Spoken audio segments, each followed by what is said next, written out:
Hello, dear friends. We are sincerely happy to welcome you again. Today we will talk to the esteemed Igor Mikhailovich Danilov.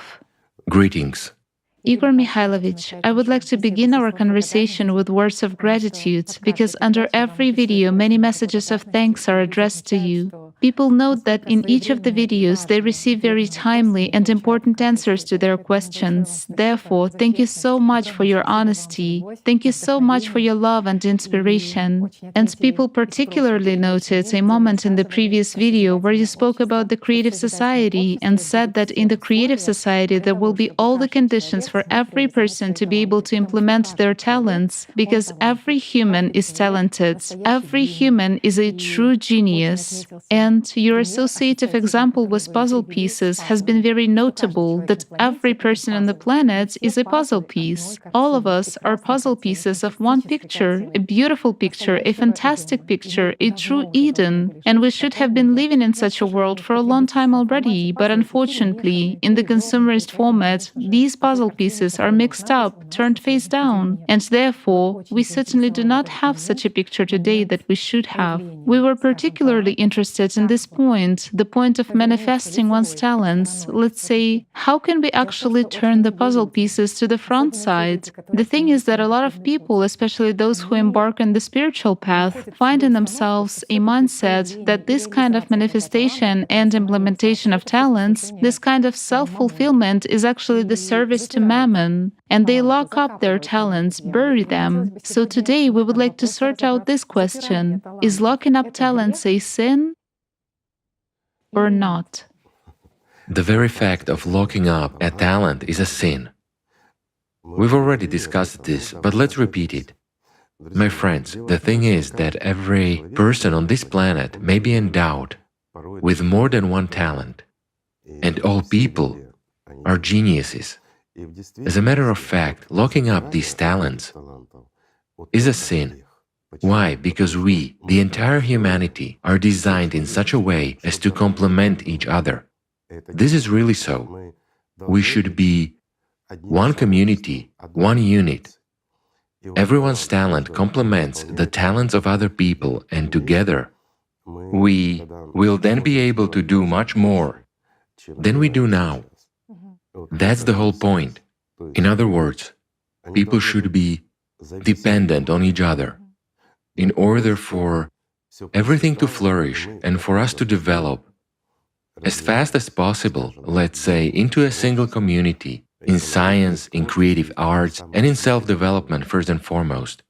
The point is that our consciousness is designed in such a way so as to ensure continuous self-development, and we should contribute to that. As soon as we stop our own development, as soon as the thirst for novelty disappears in us, we begin to degrade. The more routine, repetitive work we do, and the more, let's say, low intellectual work we have, and the less we occupy our brain with creative activities, science, and some inventions, well, let's just say, as soon as we lose curiosity and the search for answers to questions that arise in us, we turn into animals. This is really true. I mean, not only do we become dumb, excuse me for such an expression, but we also become angrier, more selfish, and, let's say, in line with the consumerist format. I understand that it is extremely difficult to develop a talent in the consumerist format. We will repeat ourselves again, but it is true, starting from kindergarten, when everyone is led in line formation, everyone does the same thing. Then at secondary schools and universities, and in our life in general, you know, we have such a barrack-like order. I mean, over the last 6,000 years, humanity has been in a kind of, I would say, gloomy state where it's not the aspect of development that prevails in us, but the aspect of survival. This is really so. And we are being turned into slaves. Who turns us into slaves? We ourselves do. That is, by supporting this order and developing it, we contributed to the fact that this slaveholding order was simply progressing, and eventually we reached a dead end. I don't want to scare you, but the climate situation really forces us to make a choice. Either we change our consumerist format for a creative one, and we gain a chance to survive. But since we are changing it, we need to change it for something good in general and look at the future prospect. Let's just say, to try to overcome this climate situation now, and to remain living in the consumerist format again is simply pointless, especially since we are not developing. Our development in both science and creative arts is extremely limited. This is indeed so, and there are many examples of that. Let's take art. One of the most expensive paintings today is just a red stain, just a canvas covered with paint. There is Maleevich's Black Square, and then there is also a red stain. Wow. Yes, and this is the pinnacle of our art. You see, we have already reached the point that, excuse me, I don't even want to think about this, but indeed, we have already degraded to such an extent that we introduced cannibalism as a norm. Well, this is nonsense. I don't even talk about moral values that have collapsed and so on. Let's just put it carefully, our geopolitical situation as of today is complete insanity. How people are being set against each other and manipulated. Okay, let's set aside politics. You know for yourselves that what is happening now is already going beyond all conceivable limits. This is not consistent with human nature, but it has actually been going on for 6,000 years. In such conditions, a human is unable to evolve. And it is extremely difficult to develop talents, although everyone has them. Therefore, when building the creative society, a person, any person, will gain an opportunity for individual development, even a child, thanks to those very neural networks. He will have excellent teachers, not people who get tired, who become nervous about all sorts of trifles and so on. But really, the best teachers who exist as of today. And this will be a combination of all the best ones. Everyone will be able to develop their talents to the utmost and stimulate curiosity in themselves, a desire for knowledge and sciences. This is extremely important. Why? Just look. Let's take spiritual practices, okay? A person hasn't really embarked on the spiritual path yet. He only has an intention, but he already forbids himself, for example, to use some skills or to develop himself intellectually, because he locks up those talents. Right, he begins to lock up his talents. Let's just say carefully. Either spiritual development or development of talents. He sets such directives for himself. But what will he do with his consciousness?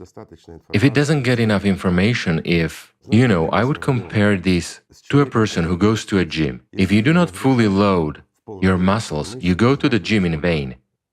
In order for muscles to develop, you should load them as much as possible.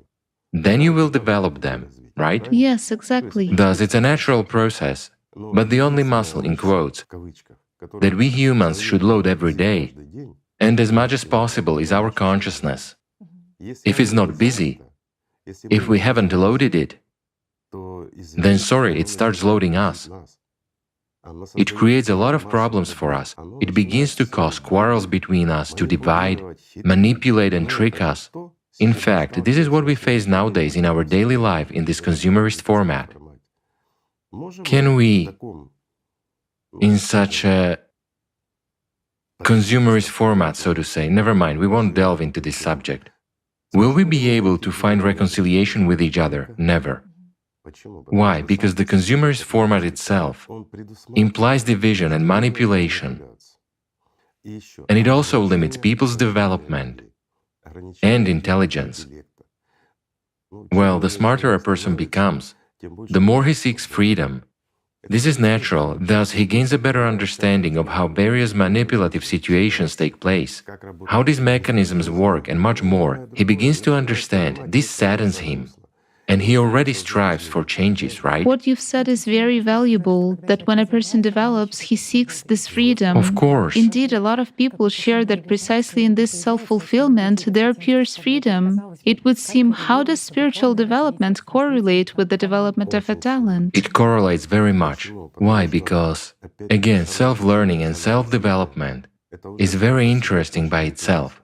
This is an exciting process, but it should be exciting for consciousness. And the time when we load consciousness and invest our attention precisely in the development of our talents, in the intellectual development of our consciousness, that's where that interesting moment occurs when we become spiritually freer. Our demon is busy doing what we pay him to do. Then we don't have to pay for his aggression against us as personalities. Thus, he doesn't cause us numerous problems in our daily lives, let's say, because if he has time and we allocate our attention to him, he strives to enslave us, first of all. But the problem is that many people do not even realize that they are not consciousness, you see? They just follow its dictation. And there happens what happens. Right. A lot of people might say, I actually don't ignore talents in myself, I do implement them. Here's an example. I implement some talent and get a lot of respect and reverence in society for it. My talent is somehow monetized. But this is probably, to some extent, exactly the lock-in of a talent in the ground, because it doesn't serve the entire society. Of course. The point is, well, we started a conversation with you from the point that our talents should complement each other. And then we, as a whole community, as a civilization, develop much faster. And by trying to exceed each other in our talents, we stimulate a common talent. That's the point.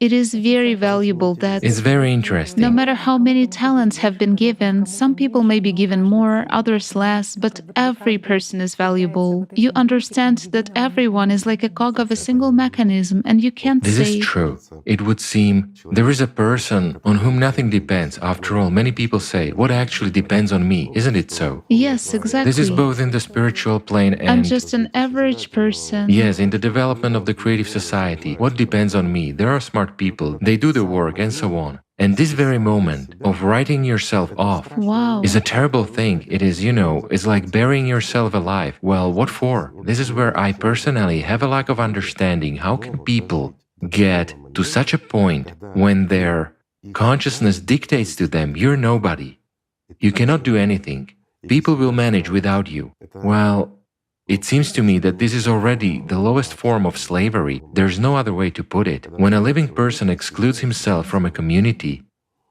this is wrong. A person is by definition part of the community. I'll give a simple example. Imagine a human cell which has decided to live on its own. Nothing depends on it, the body is big, there are a lot of cells, they will survive on their own, and it starts living on its own. Another cell joins it, they start to divide. While being precisely in such an isolated state from the body, what is happening, tell me? Well, many will understand. But for those who don't, we'll say it again, a fatal disease. That's what happens in our society. One person has limited himself, the other one has decided to exploit people, not for the benefit of people and the whole community, but for his own personal interests, while in the consumerist format, everyone actually has to survive on their own, right? It is like the main character in the film Idiot who said, you either adapt or die, right? Such a kind of natural selection. But we are not animals, friends. That's the entire point. A human being should strive exactly for knowledge and development.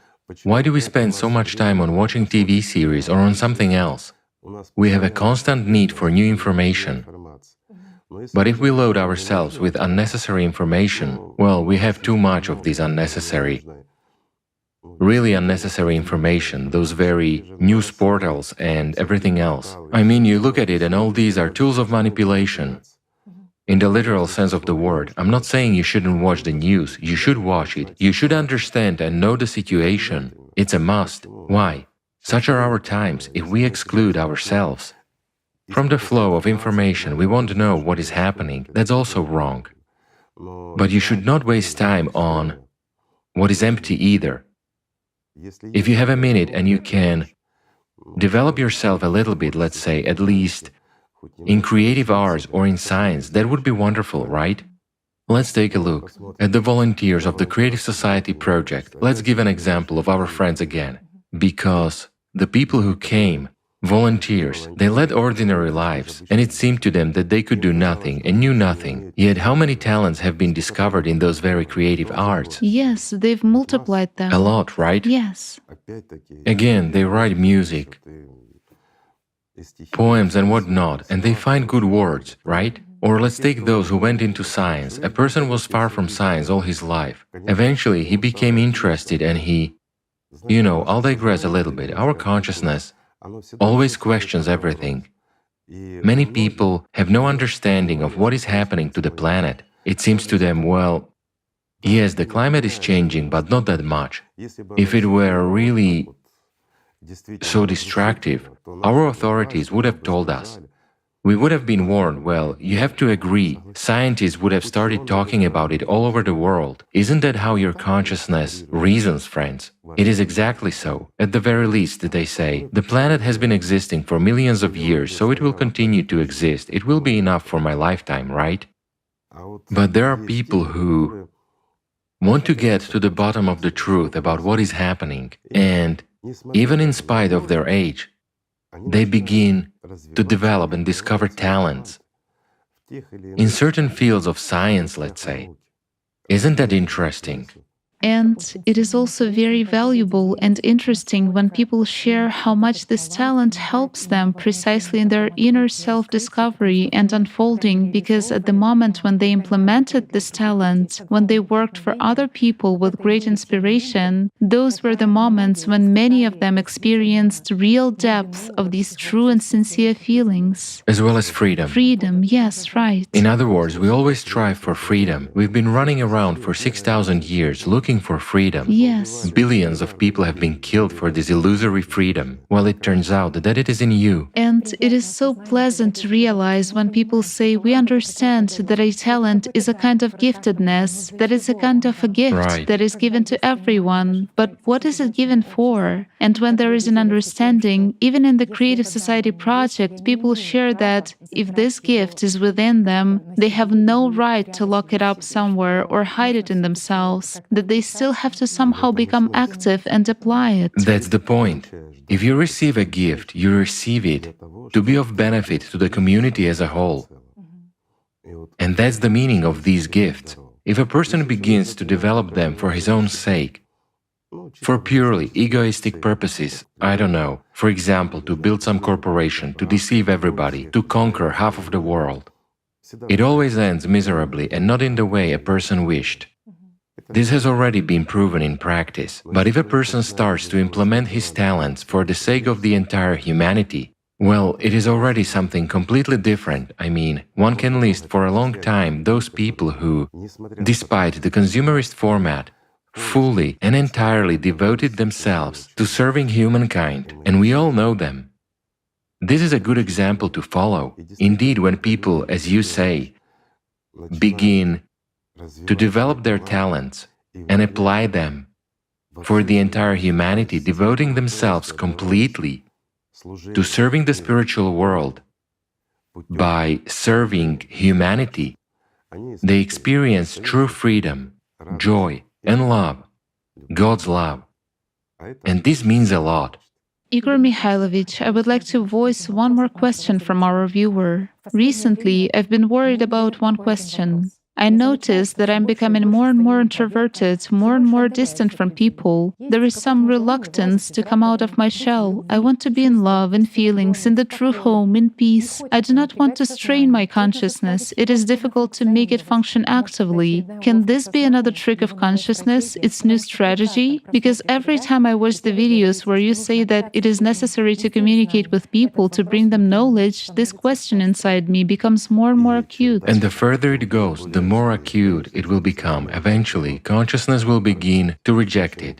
Why? Because the person excludes and encapsulates himself. He has built himself a world. where he only slightly interacts with the spiritual world, such a tiny first step. But it is very cozy. So, like a hermit crab, he huddles up in his little house and sits there saying, "You don't touch me and I don't touch you." Will the person be able to further develop spiritually in such a state? No, he won't. It's impossible. If you isolate yourself from the world, you isolate yourself from God too. You will simply be fixated on subjective sensations, my friend. And that's it. The whole point of service is precisely, let's say, to serve humanity. And we can only serve humanity jointly. Look how simple everything is. Yes, a person can develop spiritually without being engaged in building the creative society. Well, I'm getting ahead of many people's thoughts. Can he? Of course he can. But he still has to bring benefit to this world. If he retreats and becomes a hermit, well, that's impossible. Why? He will clash with a huge number of demons in his head, and he'll spend the rest of his time fighting those demons. This is really so. Thus, it turns out that by trying to find an easy way, a person will simply lose. In this case, for example, fear and laziness develop in a person. What does fear have to do with it? Again, he seems to feel good. He is encapsulated and so detached from the world. But he's fixated on what? Again, on that very endorphin buzz. There's no other way to call it, but it isn't real. It is all illusory. True bliss is when a person brings some benefit to people, when he really does something. If we look at our volunteers, right?